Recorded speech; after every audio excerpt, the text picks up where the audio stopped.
Zay ny amin'ny vokatra vaovao iny fa Fiarakodia vaovao no natolotry ny Airtel ho an'ny mpandresy tamin'ilay lalao Fun Quizz fa 3 Omaly no notanterahana tetsy Andraharo ary ny fisarihana sy ny fanomezana ny loka ny marimarina kokoa fanolorana ny loka ho an'ny mpandresy tao anatin'ny hafaliana no nandraisana ny loka tao anatin'ity lalao ity. Ramatoa Andretsilaizina monina any Anjorobe no nivoaka mpandresy tamin'ny lalao Fun Quizz andiany fa 3 Fiarakodia vaovao no natolotry ny Airtel azy Omaly torakandro tetsy amin'ny foiben'ny Airtel Andraharo naneho ny hafaliana ary Ramatoa Andretsilaizina amin'izao fandreseny izao.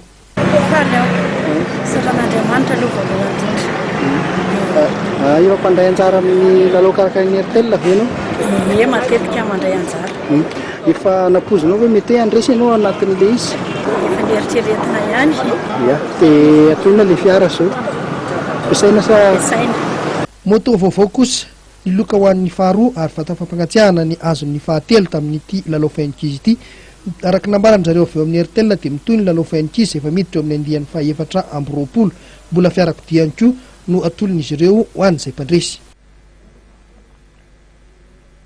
Dia hatreto indray ny fampahalalam-baovaontsika ry mpijery izay na akasitrahana feno ianao nanaraka ny vaovaontsika hatramin'ny farany.